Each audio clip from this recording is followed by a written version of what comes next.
Welcome back to my new video. I hope আপনারা সবাই ভালো আছেন। আজকে নতুন আমি আরেকটি ভিডিও নিয়ে আপনাদের সামনে আসলাম। আজকের ভিডিওর টপিক যে কোনো কাজ মহব্বতের সাথে করা।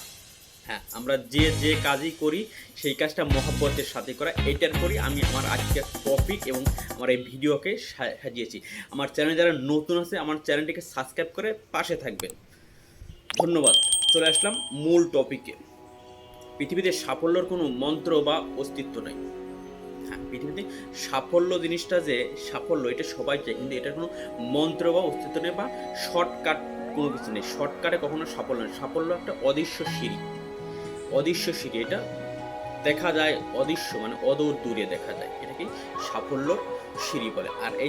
আর তাই তো আমি আমার আজকের টপিকটা সাজিয়েছি যে কোনো কাজকেই মহব্বতের সাথে করতে হয়। আমাদের সমাজে মোবাইল ফোন যেমন আমাদেরকে একে অন্যের থেকে দূরে সরে দিতেছে বা একে অন্যের থেকে আলাদা করে দিচ্ছে, তেমনি সমাজের আশপাশে অনেক কিছু ধারণা থেকে আমাদের সরিয়ে দিচ্ছে। মোবাইল ফোন যেমন একে অন্যের থেকে দূরে সরে দিচ্ছে এবং তার পাশাপাশি সমাজের আশপাশের অনেক ধারণা থেকে আমাদের দূরে সরে রাখে বা দূরে সরিয়ে চলে যায়। জীবনের সবচেয়ে গুরুত্বপূর্ণ বিষয় হলো যে অন্যকে দোষারোপ না করা। এটা একটা সাফল্যর মেইন পয়েন্ট, যে অন্যকে দোষারোপ না করা। অন্যকে দোষারোপ না করে নিজেকে শুধরে নেওয়াই সেও ভালো। যে কোনো বিষয়ে যদি আমরা অন্যকে দোষ না দিই, সেইটার বিপরীতে যদি আমরা নিজেকেই শুধরে নিই তাহলেই সবচেয়ে ভালো, বা নিজেকে শুধরে নেওয়াই সবচেয়ে ভালো। অন্যকে দোষারোপ করার নিজেকে শুধরে নেওয়া সবচেয়ে বেটার। মানুষের মধ্যে ভেদাভেদের কারণেই মানুষ একে অন্যের থেকে বা দূরে চলে যায় বা সংগ্রামে লিপ্ত হয়। মানুষের ভেদাভেদ, মানুষে যখন ভেদাভেদ সৃষ্টি হয় তখনই মানুষ দূরে সরে চলে যায় এবং তখনই সংগ্রাম বা সংঘাতে লিপ্ত হয়। একে অন্যের সাথে একত্রে সংগ্রামে লিপ্ত হয়ে যায় শুধুমাত্র নিজেকে জাহির করানোর জন্য। নিজেকে জাহির করানোর জন্য একে অন্যের কাছ থেকে দূরে সরে যায় বা তখনই সংগ্রামে লিপ্ত হয়ে যায় বা সফল করার জন্য, নিজেকে সফল দেখানোর জন্য এটাও একটা সংঘাতের ভিতরে পড়ে বা সংঘাত করা যায়। কিন্তু সফলতা ভাগ্যের বিষয় না। সফলতা যদি ভাগ্যের বিষয় হতো বা ভাগ্যের খাতা হতো তবে সবাই এই খাতায় একটাবার নাম লেখায়। সফলতার কারণে সংঘাতে লিপ্ত হয় বা ভেদাভেদ সৃষ্টি হয়। বলা আছে যে সফলতা কোনো ভাগ্যের খাতা না, যে কেউ ওখানে নাম লেখাতে পারে বা কেউ ওখানে নাম লিখে দেবে বা নিজের নামটা লিখে দেবে। সফলতা হলো অদৃশ্য বস্তু বা অদৃশ্য সিঁড়ি। এটাকে পেতে অনেক সময় লাগে বা এটা সহজেই আসে না। এটার জন্য অনেক স্ট্রাগল করতে হবে, সংগ্রাম করতে হবে, তারপরে মানুষ সফল হয়। তবে সফলতা কোনো মানে স্থির নেই। মানুষ একটার পর একটা সফলতা হবে। মানুষ একটা সফল হতে হইলে তোমার আরেকটার দিকে চলে যাবে। তাই তো বলা হচ্ছে এটা একটা অদৃশ্য সিঁড়ি। হ্যাঁ, অদৃশ্য সিঁড়ি। আমার আজকের এই টপিকের এটাই একটা মেইন পয়েন্ট আমি দিয়েছি, যে কাজকে মহব্বতের সাথেই করা। আমি কাজ করি, সেই কাজকে কখনো গালি দেবো না বা কাজকে অসম্মান করবো না। আমি সেই কাজকে মহব্বতের সাথেই করা। এটা নিয়ে আমি পরে পিছনে আরো কথা বলবো, যে কাজকে কিভাবে আমরা সম্মান দিয়ে করবো এবং যার কাজ করি বা যে কোম্পানিতে কাজ করি বা যেখানে কাজ করি সেখানেও সম্মান স্বরূপ আচরণ করে আমাদের আগাইতে হবে বা এগিয়ে যেতে হবে। কাজকে সম্মান দিয়ে কাজ করলে মানুষ ছোট থেকে অনেক বড় করে চলে যায় বা অনেক উপরে চলে যায়। শুধুমাত্র নিজের কাজকে সম্মান করা বা নিজের কাজকে শ্রদ্ধাস্বরূপভাবে নিজের কাজকে করা। তবে এটাই যে সফলতা হলো অদৃশ্য বস্তু বা অদৃশ্য যা কিনা হঠাৎ করে কোনো কারো কাছে ধরা দেয় না। আর জয় তো তারই প্রাপ্য যে কিনা প্রয়োজন অনুযায়ী সব কিছু করতে রাজি থাকে। জয় তারই প্রাপ্য যে কিনা প্রয়োজন অনুযায়ী সব কিছু করতে থাকে। আর একথা সত্য যে অর্থই অর্থের যোগান দেয়। মানুষের সফলতার পিছনে অর্থ একটা মূল টপিক। এই জন্যই বলে যে অর্থই অর্থের যোগান দেয়। আপনার অর্থ আছে, অর্থকে যোগান দেবে বা যোগান দিয়ে নেয়। তাই যে কোনো ধরনের অর্থ ভবিষ্যতের চাইতে নগদ বা অনেক মূল্য বেশি বা বর্তমানে অনেক মূল্য বেশি। একটা অর্থ ভবিষ্যতের চেয়ে সামনে বা বর্তমানে অনেক মূল্য বেশি দেয় বা বেশি থাকে। একজন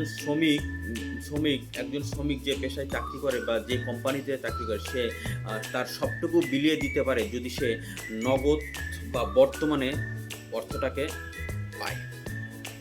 বর্তমানে যদি সে অর্থটা পায়, ভবিষ্যতের সে বর্তমানে যদি সে কোনো অর্থ পায়, সেই শ্রমিক তার সব কিছু, তার ধ্যান জ্ঞান মেধা যে প্রতিষ্ঠানে সে আছে সব কিছু সেখানে বিলিয়ে দিয়ে তার কাজকে সে সম্পন্ন করার চেষ্টা করে। তাই তো বলা আছে যে অর্থ অতীতে ভবিষ্যতের চেয়ে বর্তমানে বেশি মূল্যবান, বা এটা দিলে সেই শ্রমিকের বা সেই লোকের কাজের প্রতি মোহটা আরও বেশি হয় বা সে কাজকে আরও মনোযোগ সহকারে করতে পারে। জীবনে যত অর্থই আসুক না কেন, সর্বোপরি আত্ম অহংকার থেকে মুক্ত থাকতে হবে। আমাদের জীবনে যত অর্থ সম্পত্তি আসুক না কেন, নিজেকে আত্ম অহংকার থেকে দূরে থাকতে হবে বা আত্ম অহংকার করা যাবে না। প্রতিটা কর্মক্ষেত্রেই শুধু কর্মী বা কাজের সম্পর্ক নয়, আমরা যে কাজ করি এটাকে প্রতিটা কর্মক্ষেত্রে শুধু কর্ম বা কর্মীর সম্পর্ক নয়।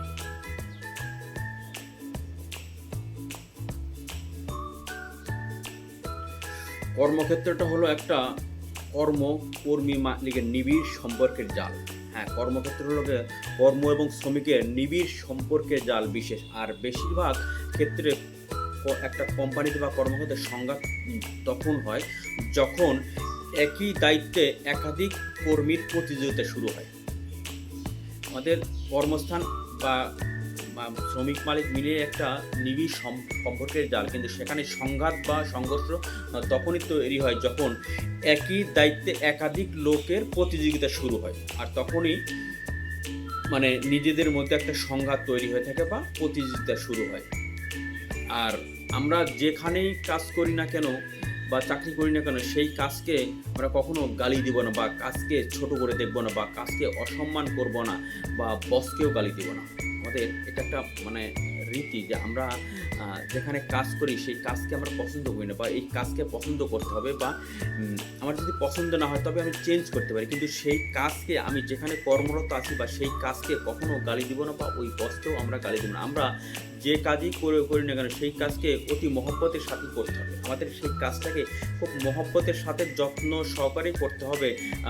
যেমন নিজের কাজটা এটা নিজের কাজ তাই মনে করে আমাদের করতে হবে, নিজের কাজ মনে করি আমাদের সেই কাজটা করতে হবে। আমরা বস থাকলেও যেমন কাজ করি, বসের আড়ালেও সেই রকমই কাজ করি। যেমন আমরা যদি বসকে দেখানোর জন্য যে কাজটা করি যে উনি সামনে আছে, এইভাবে আমরা ভালো কাজ করলাম, কিন্তু না, এটা উনি থাকলেও যেরকম কাজ করতে হবে, না থাকলেও সেরকম কাজ করবে। তার কারণ আমার কর্মই আমাকে অনেক দূর নিয়ে যাবে। আমার কাজে কে আমাকে দেখলো কে না দেখলো সেটা করতে না, আমি কি দেখলাম বা আমি কি করলাম সেটাতেই নিজেকে সামিল করতে হবে। আর তখনই মানুষ তাকে উপরের দিকে টানে, যে যখন সে নিজের কাজের প্রতি নিজে সামিল থাকে বা নিজে শ্রদ্ধাশীল থেকে সেই কাজটা করতে হবে। তাই বলে কাজকে কখনো ছোট করা যাবে না। যে কাজই করি না কেন সেই কাজটাকে আমাদের মহব্বতের সাথে করতে হবে। আমরা সেই কাজটা মহব্বতের সাথে করলে আমরা অনেক দূর এগিয়ে যেতে পারবো। আর একটা কথা সমাজে প্রচলিত আছে যে তাই তো বলে যে একজন মানুষ কখনো একবারে ধনী বা একবারে গরিব হতে পারে না। যে কোনো একটা মানুষ একবারে ধনী বা একবারে গরিব হতে পারে না, তাকে কিছু সময় নেই। ধনী হতেও সময় লাগে বা গরিব হতেও তাকে সময় নিতে হয়, সময় লাগে বা সময় নেই। এই জন্যই এই টপিকটা আমি আজকে চাইছি যে কোনো কাজ মহব্বতের সাথেই করা। যাই হোক, আমি আমার ভিডিওটিকে আজকে আর লম্বা করবো না। আমার ভিডিওর টপিক নিয়ে আমি আলোচনা করছি। আমার ভিডিওর টপিকে ছিল যে কাজ মহব্বতের সাথেই করা এবং যে কাজ করি সেই কাজকে সম্মান করা, যেখানেই কাজ করি সেই বসকে বা সেই প্রতিষ্ঠানকেও সম্মান করা, এবং আমার যদি কাজটা ভালো না লাগে তাহলে আমি কাজটা ছেড়ে চলে যাবো, কিন্তু তারপরও আমি কাজটিকে অসম্মান করব না বা গালি দেবো না। কাজকে অসম্মান করা যাবে না, নিজের কর্মকে সবসময় শ্রদ্ধার সাথেই কাজ করতে হবে। যাই হোক, আমি ভিডিওটা ইন করে দেবো। আমার এই ভিডিওতে আমার এই কথাগুলো যদি আপনার কাছে ভালো লাগে, আমার ভিডিও যদি ভালো লাগে লাইক করে দেবেন, কমেন্ট করে দেবেন এবং আমার চ্যানেলে নতুন হলে আমার চ্যানেলটিকে সাবস্ক্রাইব করে পাশে থাকবেন। দেখা হবে নতুন টপিক নিয়ে, নতুন কোনো ভিন্ন বিষয় নিয়ে পরের ভিডিওতে। ততক্ষণ ভালো থাকবেন, সুস্থ থাকবেন, নিজের খেয়াল রাখবেন। খোদা হাফেজ।